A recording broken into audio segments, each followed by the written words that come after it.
दोस्तों, आज आपके लिए एक और नई हॉरर कहानी लेकर आया हूँ। अगर आपको ऐसी डरावनी कहानियाँ सुनना पसंद है तो वीडियो को लाइक करें और चैनल को सब्सक्राइब करना ना भूलें। तो चलिए शुरू करते हैं आज की कहानी।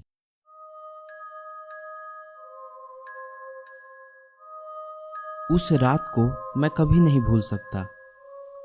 अजीब बात यह थी कि मुझे पहले से ही एहसास हो चुका था कि कुछ गलत होने वाला है, लेकिन जैसे कोई अदृश्य ताकत मुझे खींच रही थी। मैं रुक नहीं पाया। मैं एक छोटे से कस्बे में काम के सिलसिले में गया था और वहां से मुझे अपने गांव लौटना था। लौटने का रास्ता जंगलों और वीरानों से होकर जाता था। शाम के वक्त कोई उस रास्ते से नहीं निकलता। लोग मानते हैं कि वो इलाका अपवित्र है।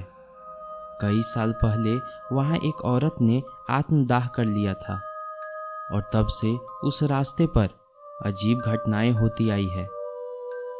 कहते हैं रात में वो औरत लाल साड़ी में दिखती है, लेकिन मैं उन बातों को कभी विश्वास नहीं करता था। उस रात भी कुछ ऐसा ही हुआ। मुझे वहीं ठहर जाना चाहिए था, लेकिन मैंने हिम्मत दिखाई और बाइक लेकर निकल पड़ा। सड़कें सुनसान थी, आसमान में हल्की सी धुंध थी और पेड़ों की परछाइयां सड़क पर अजीब सी आकृतियां बना रही थी। शुरू में सब कुछ सामान्य लगा। जैसे ही मैं गांव से करीब 12 किलोमीटर दूर उस पुराने मोड़ पर पहुंचा, मेरी बाइक ने अजीब आवाज करना शुरू कर दिया। इंजन कांपने लगा और फिर अचानक बंद हो गया। मैं सड़क के किनारे रुका और बाइक को चेक करने लगा, लेकिन कुछ समझ नहीं आया। मोबाइल उठाकर टॉर्च जलाई तो देखा सामने एक औरत खड़ी थी। वो बिल्कुल स्थिर थी, जैसे किसी मूर्ति की तरह। लाल घाघरा, बिखरे बाल और नंगे पैर। उसका चेहरा साफ नहीं दिख रहा था, लेकिन उसकी मौजूदगी से पूरा माहौल ठंडा पड़ गया। मेरी सांसें थम गई। मैंने कुछ बोलने की कोशिश की, लेकिन गले से आवाज ही नहीं निकली। मैंने जैसे ही टॉर्च नीचे की, वो वहां से गायब हो चुकी थी। कुछ क्षणों तक मैं वहीं खड़ा रहा, फिर धीरे धीरे बाइक स्टार्ट करने की कोशिश की। इस बार एक ही किक में बाइक चालू हो गई।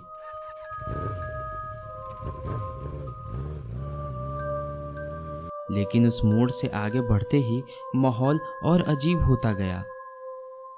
सड़क के दोनों ओर पेड़ यूं झुके हुए थे जैसे किसी सुरंग में घुस रहा हूं।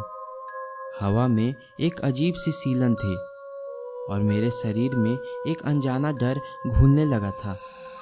मुझे ऐसा लग रहा था जैसे कोई मेरे पीछे चल रहा हो, चुपचाप हर पल करीब आता हुआ। फिर अचानक मुझे पीछे से किसी के चलने की आवाज सुनाई दी। नंगे पैरों की धीमी घसीटती हुई चाल।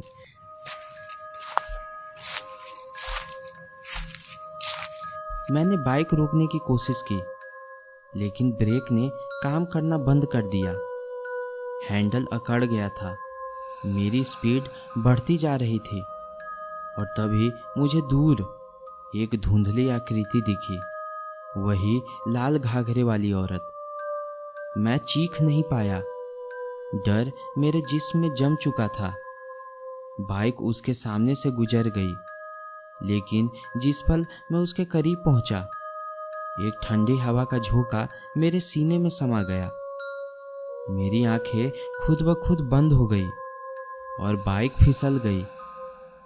मैं खुद को घसीटते हुए किनारे किया और किसी तरह झाड़ी के पीछे छिप गया। वहां से मैंने देखा वो औरत धीरे धीरे मेरी बाइक के पास आई और उसे घूरने लगी। कुछ बुदबुदा रही थी। उसका सर बार बार एक अजीब ढंग से हिल रहा था, जैसे किसी अनदेखी शक्ति से बंधा हो। मैं हिल नहीं सका। कुछ मेरे अंदर थमा हुआ था, जैसे मेरी आत्मा को जकड़ लिया गया हो। पता नहीं कितनी देर तक मैं वहीं झाड़ियों में डूबता रहा। मेरे होश में आने पर आसमान में तारे डूब चुके थे और चांद बादलों में छुपा था। जंगल की आवाजें भी अब खामोश हो चुकी थी। मैंने धीरे धीरे बाहर झांक कर देखा। बाइक वही थी, लेकिन औरत गायब थी। मैंने डरते डरते बाइक की ओर कदम बढ़ाया, लेकिन कुछ महसूस हुआ, जैसे पैरों के नीचे जमीन कांप रही हो। बाइक के पास पहुंचा तो देखा उसके हैंडल पर खून के धब्बे थे, ताजा और गाढ़ा। लेकिन मेरे शरीर पर कोई चोट नहीं थी।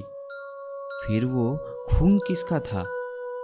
मैंने किसी तरह बाइक उठाई और धीरे धीरे वहां से आगे बढ़ा। लेकिन अब उस रास्ते का हर हिस्सा बदल चुका था। सड़क पर जो पहले पक्की थी, अब कीचड़ से भरी थी। पेड़ जो सीधे खड़े थे, अब टेढ़े मेढ़े और लगभग गिरते हुए लग रहे थे, जैसे मैं किसी दूसरी दुनिया में आ गया था। हर कुछ मीटर पर मुझे कुछ विचित्र संकेत दिखने लगे। सफेद कपड़े में लिपटे पुतले जैसी आकृतियां जो पेड़ों से लटक रही थी। कुछ के चेहरे पर आंखें नहीं थी, बस खाली छेद था। मैंने आंखें फेर ली और मन में प्रार्थना करता रहा कि जल्द से ये रास्ता खत्म हो। पर उस रात का सफर लंबा था। एक जगह मुझे कुछ दिखाई दिया, एक टूटी हुई झोपड़ी जो पहले कभी वहां नहीं थी। खिड़की से हल्की सी रोशनी आ रही थी, जैसे कोई दिया जला रहा हो। पता नहीं क्या सोचकर मैं वहां रुक गया। शायद एक पल के लिए मुझे उम्मीद हुई कि कोई इंसान मिल जाएगा। मैंने झोपड़ी के दरवाजे को धक्का दिया। भीतर घुसते ही एक सड़ी गंध ने मेरे नाक को भर दिया। दीवारों पर राख के हाथों के निशान थे और बीच में जमीन पर राख से बनी एक आकृति बनी थी, किसी स्त्री की, जिसमें लाल रंग से घेरा खींचा गया था। मैंने जैसे ही वो आकृति देखी, मेरे दिमाग में एक झटका सा महसूस हुआ। मुझे अजीब दृश्य दिखने लगे। एक औरत जो जलती हुई दौड़ रही है, उसकी चीखें, उसका लाल घाघरा, और फिर वही मोड़, वही सड़क, और फिर एक शमशान। मेरे हाथ कांपने लगे और सांस रुकने लगी। किसी ने मेरे गर्दन के पास फूंक मारी, लेकिन कमरे में कोई नहीं था। मैं दौड़ता हुआ बाहर निकला और बिना पीछे देखे बाइक स्टार्ट की। इस बार बाइक खुद ब खुद स्टार्ट हो गई, लेकिन उसकी रफ्तार अब मेरी मर्जी से नहीं चल रही थी।